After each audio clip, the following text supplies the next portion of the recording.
What is going on, everybody? Welcome back to the channel. So the other day we did a video about kind of cheap guitars versus expensive guitars and actually looking at some of the parts and pieces. The other day we kind of dove into like pots and caps and the switch gear basically of the guitar, and kind of not what is better or what is worse, but just to show you what's out there and kind of what really can make a difference and what you can kind of get away with, just whatever. The idea is to give you an idea what's in your guitar or what can be in your guitar so that you can make an educated decision. Because different things are important to different people. Certain aspects of the guitar are important. Maybe the finish is important to you. Maybe the pickups are important to you. Maybe where it's made is important to you. And so all those things obviously affect the cost, and so everything kind of affects everything. So therefore you kind of need to know so that you make a good decision on what you're going to buy, how much you're going to spend, etc., and how important all that stuff is. So today we are going to jump into actual pickup components. This is kind of my wheelhouse, obviously, because I make pickups. And after making, I don't know, probably 10 or 12,000 of these things, 12,000, I don't know, over the last 11 years, and playing around with suppliers and nailing down where I want my parts to come from, and still always evolving where I want my parts to come from, so that we're constantly improving things and not cutting corners, and understanding where other guitar brands and stuff cut corners, and kind of seeing all that kind of stuff.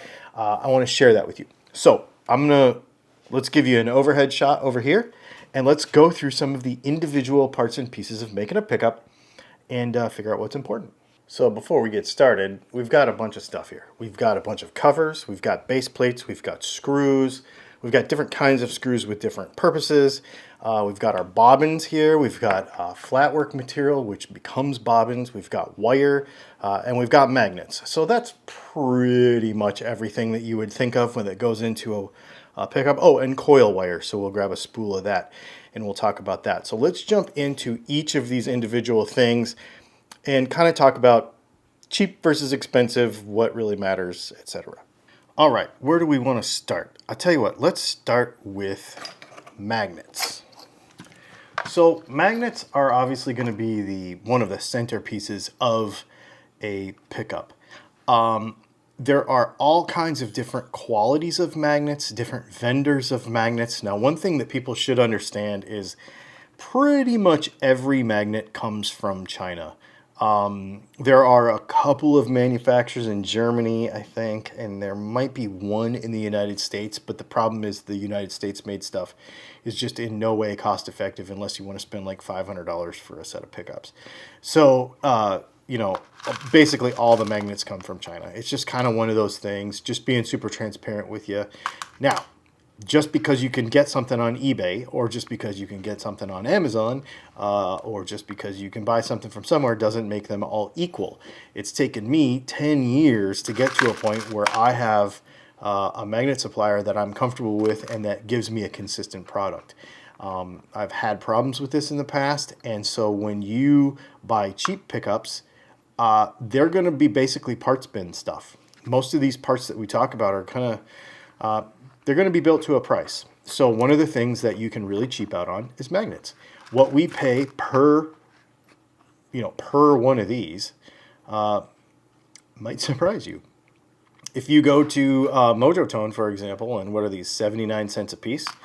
Well, I think there are 500 or so, or maybe 1,000 in this thing right here. So just kind of gives you an idea what kind of money we're talking about to keep enough inventory. And this is just one length. This is 671 thousandths. We have 650 and 710 in stock also.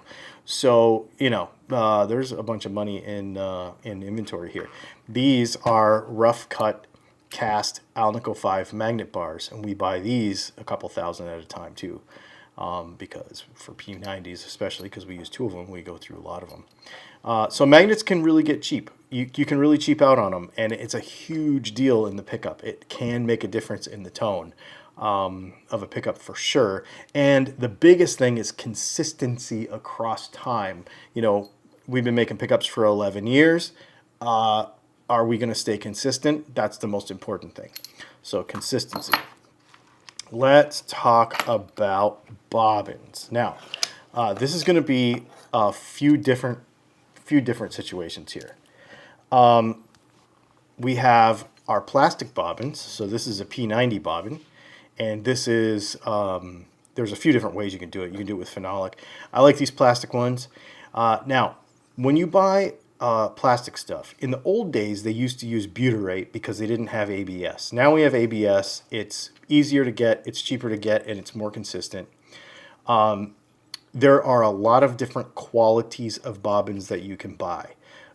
These ones I'm pretty happy with. They work really well. The biggest problem you can have on cheaper pickups is the dimension isn't right. So you don't have your proper vintage tone because the dimension of the pickup's not right. I've seen all different heights of these. I've seen all different lengths of these, even if the string spacing is correct. I've seen the center core of the thickness be different, you know, which changes the tone of the pickup. So that's a thing, you know, that's really a thing. So making sure that they're correct is definitely a thing. Now on the P90 side, I really care about this because P90 is my favorite pickup. And there are some P90s that they'll literally just take a humbucker bobbin because it's the same string spacing, and they'll put it inside of a P90. Like, here's a P90 dog ear. They'll literally put this inside here and it actually won't be a real P90. I've seen that before. So, you know, just making sure you're getting what you're actually getting with plastic bobbins, making sure that the dimensions are correct, etc. So that can really have an effect on the sound of the pickup. Am I saying that everybody is lying about what they put in their pickups? No, absolutely not. But I'm just telling you stuff that I've seen over time. And when you buy very inexpensive pickups or very inexpensive guitars, you're not going to have the same sort of quality. You're not going to have the same sort of consistency. And in a lot of very inexpensive guitars, different pickup suppliers will be used from batch to batch because they're trying to build to a cost. So if you buy a Chinese knockoff guitar, the brand of pickup that's in it might not even be the same brand from batch to batch because they're just trying to build to a price. So there's really no consistency in the product. That can even be the case with Squier. Squier stuff is made by independently run, if not owned, factories, and therefore they're building to a price. Fender doesn't always have control, even with Squier stuff, over what parts go in the guitar. I'll give you an example of this. Remember when the Stratosonics had Epiphone bridges in them? It's because those are parts bin guitars when they're made overseas. Okay, I know it's hard for a lot of people to hear, but it's true. Now, let's talk about our phenolic style or our single coil style pickups. You've obviously seen cheaper pickups that this is a Strat pickup. You've like a legit one made the way the vintage ones were made, out of a rubber impregnated paper phenolic with regular rod magnets like we have here. You've seen the cheaper ones that have been plastic, right? And then some of them don't have rod magnets. They actually have steel pole pieces with magnets placed on the bottom, kind of like this, right? With steel pole pieces. So when you're buying an inexpensive guitar, you might not always be actually getting this. One of the things that can be different between brands and between etc. is where this material comes from. This material that I buy in 4x8 sheets and then cut on my own laser, to get the stuff the way I want it, man, it's taken me a long time to sort that out because there's different qualities of this stuff. Now, does that matter in the tone of the pickup? Not always, but it can. The thickness of this needs to be consistent because when you're talking stacking tolerances with the length of the magnet and the thickness of the phenolic, we need this distance between here to be consistent when we construct these. So if this base plate is too thick, or if this is too thick or too thin, it changes this inside height, which changes the tone of the pickup. So consistency in parts, again, making sure that when I buy this sheet that the nominal thickness is correct and that everything is the way we want it to be is correct. You can buy cheap stuff off eBay that is die cut and will have like a little lip going all the way around the outside instead of laser cut like how we do it, and it completely changes the settings that you have to use on your pickup winder, etc. So that can be a serious deal. So these start out as sheets, and I've spec'd it all out myself to the stuff that I like, and we cut it all and we make our own bobbins. So this is for our Enduro pickup, this is for a Telecaster base plate, this is for a Strat, and yeah, there you go. So not everything is created equal, but sometimes it matters to the tone. Sometimes it's just, honestly, sometimes some of the things that we're going to talk about are also efficiency of manufacture. So if this material is hard to work with, then all of a sudden it takes longer to make a pickup, and it's more annoying, and it's a bigger pain basically on the manufacturing side. The problem is that when you lose efficiency in manufacturing, then your cost goes up. So you're really trying to make sure that you have a quality product that is scalable and that works really well all the time. That's a little inside baseball, but we really want to make sure that our quality is consistent. Let's talk about base plates. Base plates can really be a variable. These are nickel base plates. There are brass base plates in cheaper pickups. DiMarzio uses brass base plates in some of their pickups, but they've engineered around it. The quality of your base plate is everything, in my opinion, as far as building the rest of the pickup up. For fitment, for tone, because for my stuff, I want it to be nickel. I don't want it to be brass. There's a bunch of science to go with that, with eddy currents, with brass, blah, blah, blah. There's a whole bunch of stuff to go with that. That's not for this video. But what your base plate, on a metal base plate, what it's made of can definitely affect the tone of the pickup. If you use straight stainless, whether you use a nickel alloy, which is what this is, which is stainless and nickel put together. It's basically a higher nickel stainless, but they call it nickel. A lot of folks wonder that too. I thought nickel was magnetic. Nickel can be ferrous, but depending on the alloy that it is, most of the time it is not. That's why your frets and your base plates and all your stuff on your guitar, most of the alloys that are used in guitars, nickel is not magnetic because of the alloy. Anyway, so quality of base plate's a huge deal. This and this are probably the things that I have fought the most in the last 11 years because I want my product to be consistent. Base plates, I can't tell you how many I've thrown in the trash. I have ordered from many countries base plates, got them here, and it was either they were the wrong measurements, they were the wrong tolerances, they were stainless when they were supposed to be stainless nickel or nickel, the wrong thickness, all those sorts of things. And I've thrown tons of them away. Hundreds of dollars, thousands of dollars worth of them because they're just trash. Because you got to buy, 1,000 of these things at a time, and then we go ahead and etch our brand on the bottom of them. So this has probably been one of the biggest things that I have really kind of fought over the last 10 or 11 years. Is making sure that we have quality base plates. What the base plate is made of can and will affect your tone depending on the guitar, depending on the pickup design and what you're doing. Definitely, whether it's plastic, brass, nickel, stainless, etc. All right, let's talk about some other little hardwares here. We've got... let's talk about a couple things that matter a little less. So here we've just got some screws. Brass bobbin mounting screws and the little keeper bars. When we talk about the keeper bars and brass and these little pieces of hardware, a lot of this has to do with just the ease of manufacturing and the quality control.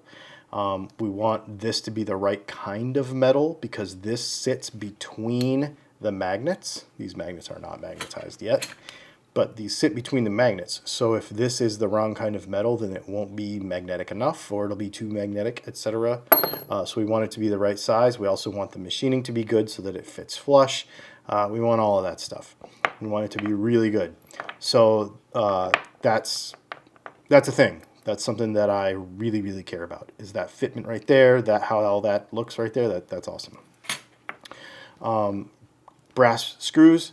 We want our bobbin screws to not be magnetic. That's why they're brass. Having a supplier for these in volume is a very difficult thing because those are not cheap screws. In fact, let's put those up before we lose them because they are not cheap. Okay, something else that will really affect, or can really affect, the tone of the pickup, and that is our slugs and our screws, our pull piece screws. These can come in a bunch of different alloys. So you can, I don't know if you've heard 1013, what's the other one? 1231, I think, 1016. So these can come in different alloys, which affect how magnetic they are. How much does that affect the tone? Well, it is one piece in all of the rest of this, right? So again, consistency.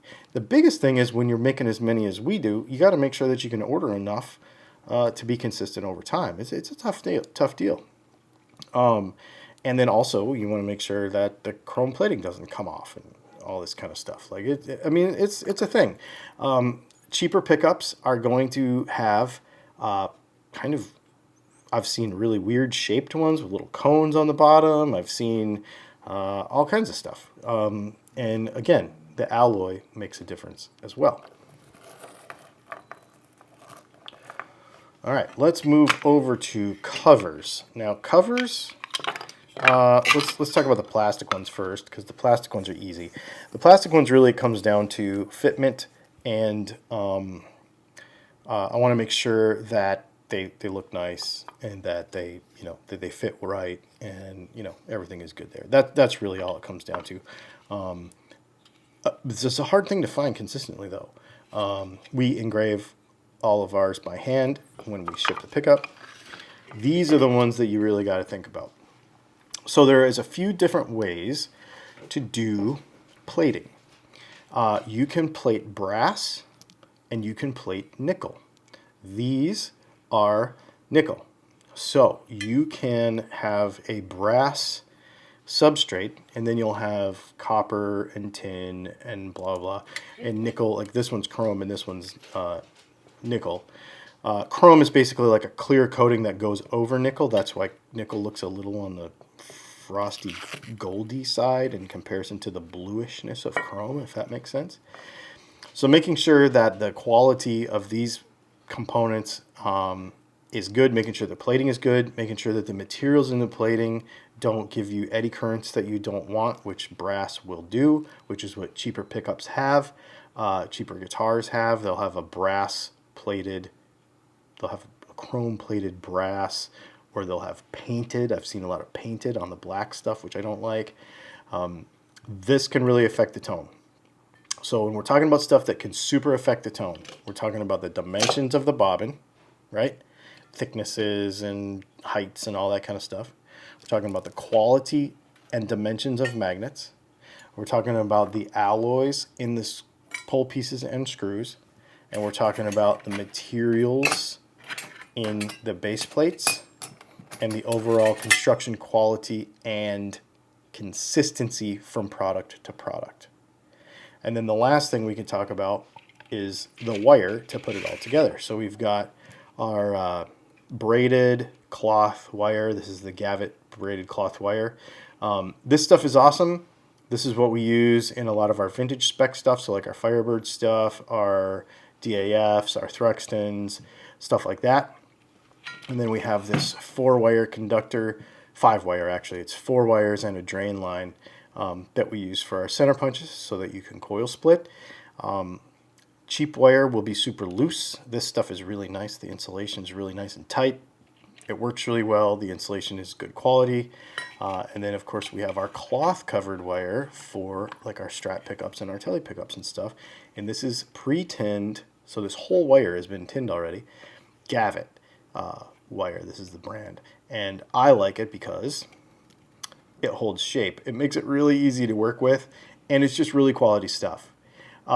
What you hook stuff up with in your guitar will not really matter. It won't affect the tone. You'll hear lots of people talk about shielding and noise and all that kind of stuff. It's really kind of a non-issue. As long as your grounds are good and your construction is good and everything is tight, it doesn't really matter what you use to hook up your guitar. If you want to stay more vintage spec, you can use this stuff. If you want to coil split, you can use this stuff. It doesn't really matter. Now, cheaper stuff, you're going to have insulation that comes off or stretches and various stuff like that. You'll see that in like Epiphones will have on their ground wires and their pickup wires. If you try to strip it, it like stretches instead of snaps, like that kind of stuff. So you can tell the wire is really cheap, where ours obviously is not. This stuff is not cheap. You're looking at, well, you're looking at a lot of money in these 3 spools right here. All right, I think that's mostly everything. So when you start to look at all of the components that go into a pickup, there are certain things that are really important to the tone, right? And then there are certain things that, like around here, we just do for the quality of the product. You could cut corners, right? We could buy cheaper wire to hook it up with. We could buy cheaper pickup covers. We could buy, we could probably get by with cheaper base plates. There's probably a way I could figure that out and not affect the tone. I know that there's ways we could get by with cheaper bobbins, and I know there's ways we could get by with cheaper magnets, but then we would just be compromising what we do. The question is, do you care about any of this stuff? Like, does it matter to you, the quality of the product? Does it matter? Another way to look at that would be, when you pick up your guitar to play it, do you like the pickups that are in it? If you do, then don't worry about it, right? Don't think that you have to have, oh, my pickups don't have nickel base plates. They have brass base plates, so therefore I have to, etc., etc. Obviously, I want you to buy pickups because that's what I do. But if you like what you have, then just play it. You know what I mean? I think that's really cool. My idea with these videos was not to, again, make something better versus worse, but let you understand possibilities and kind of give you an idea of what can make a difference and what is just kind of for looks. There is some stuff here that is just kind of for fit and finish. But we make a quality product here. We make a high, kind of a high-end product, and so I really want to make sure that this stuff is really good. Part of that too is it's easier to deal with. Cheaper parts are harder to deal with. You start working with cheap stuff, cheaping out on some of this stuff, and then you start working with fitment issues, you start working with compatibility issues, you start working with consistency between products. So it's better for me on the manufacturing side to make sure that we just buy good stuff and we put the time and the effort into making sure that we have good stuff. It's also why one of the things we don't talk about in public is where I get this stuff, because, and some of the stuff I make myself. I'll give you an example. This flatwork stuff, I was having such a consistency issue with quality of product, and I was buying more and more and more, and I was spending, thousands of dollars a month on this, and having to throw away a third of it because it just sucked. And I was like, you know what? Time to buy a laser and make my own. And so I had to invest a fair amount into doing that, but it really helped in the consistency of the product, and now we're really making some cool stuff. And of course it gives us all kinds of other possibilities with our custom stuff too. So that's a little, again, inside baseball and behind the scenes, but I like to be transparent about that. We really want to make good stuff here. And so, again, though, does it matter? So does it matter to you? The quality of your pickups, like the parts and pieces, and you look in there and, oh, this is plastic, and, no more expensive one isn't, and that kind of stuff. How much does that matter to you? Let me know. Is it all just about the tone? Is it about the workmanship? Is it about all of the above? Let me know in the comments. I'm curious to know what you think. We're going to do another video about this that's going to talk about hardware, like bridges and, tuners and that kind of stuff when we start talking about cheap versus expensive. And let me know what you think. This is fun. This is my jam right here, so I like this stuff. Thank you to all my Patreon supporters. Thank you to my YouTube subscribers, and to everybody who watches this stuff, shares it, and chats about it in the comments. I appreciate you. Even if you don't agree, I still want to hear from you. And let me know what you think. Thanks for hanging out, and we'll see you in the next video.